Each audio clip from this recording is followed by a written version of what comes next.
진보당 서울시장 후보 상규 씨. 오늘은 국회에서 만났다. 국회의원이셨잖아요. 네, 19대 국회의원.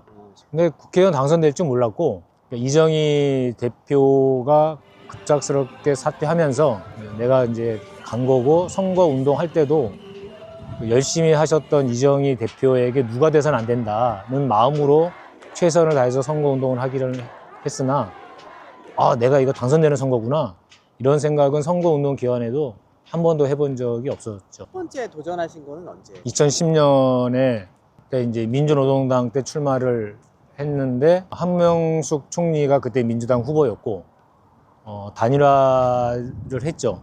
정책 협약을 하고 한명숙 후보 선대위원장으로 그 선거를 같이 치렀죠.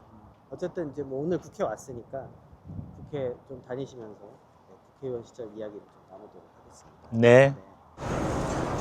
상규 씨의 사무실이 있던 의원회관을 찾았다.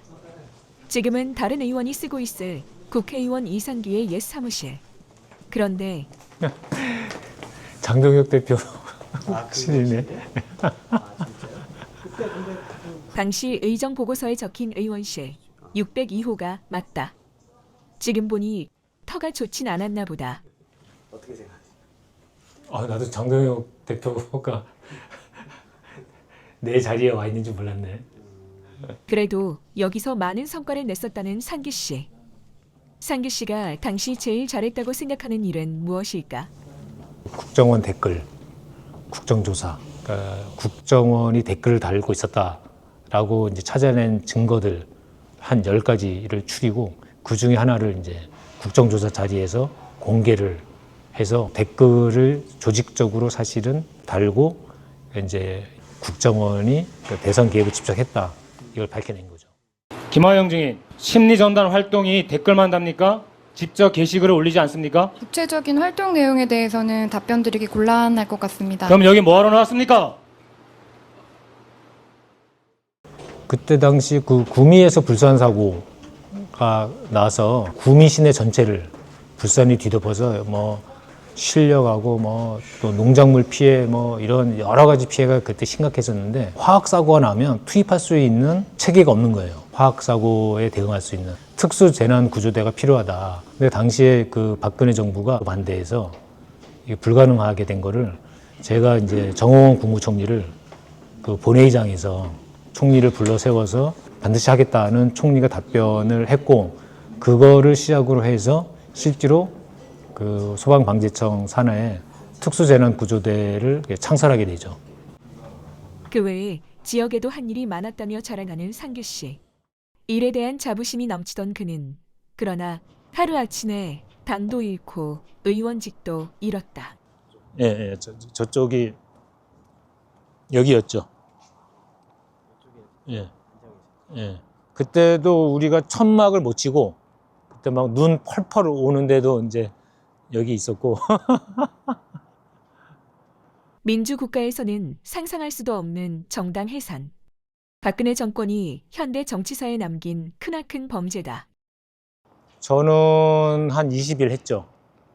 근데 이제 그때 진짜 물과 소금만 먹고 그 한 10일 지나면서부터는 그냥 살만 빠지는 정도가 아니라 그러니까 이게 기력이 없어지면서 의식이 몽롱해지는 거.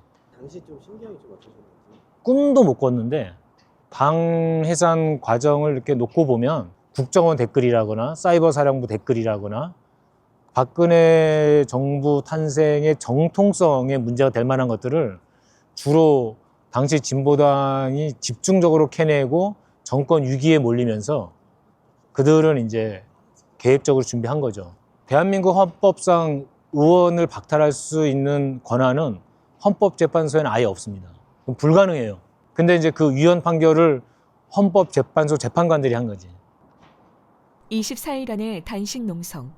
모든 것을 다 걸었던 그때. 그들의 눈에 비친 세상은 어떤 모습이었을까? 상규 씨는 그리고 다시 현장으로 돌아갔다.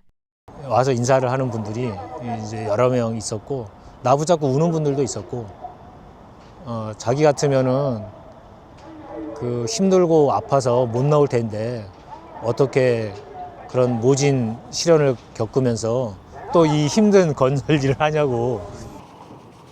공교롭게도 단을 해산시킨 박근혜는 탄핵됐고 진짜 내란을 일으킨 윤석열도 감옥에 있다.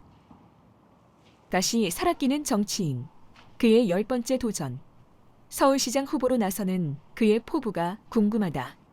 윤석열 탄핵 이후에 치러지는 지방선거, 그 내란 세력은 중앙정부뿐만 아니라 지방정부 곳곳에도 도사리고 있기 때문에 내란 세력을 완전히 청산하는 선거가 되어야 되고, 동시에 그 광장에 분출된 요구는 사회 대개혁이었습니다. 노동을 중심으로 하는 공공성을 확보해야 된다. 차별과 이 불평등을 더 이상 방치해서는 안 된다. 근데 오세훈 서울시장은 지금까지 개발이익, 가진 자 중심의 행정이었기 때문에 이것을 완전히 바꿔나가야 한다. 건설 배관공으로 15년간 현장에서 일을 해왔는데 현장을 가장 잘 알고 노동자와 함께 살아온 그 애환을 함께한 진보당이 이상규가 노동 중심 서민의 서울시장으로서 일을 하겠다. 한 번도 당선의 목적으로 낀 적이 없다는 이선한 정치인 이상규. 오늘도 노동자 서민을 위해 살겠다는 그의 다짐. 이상규의 정치 인생은 아직 진행형이다.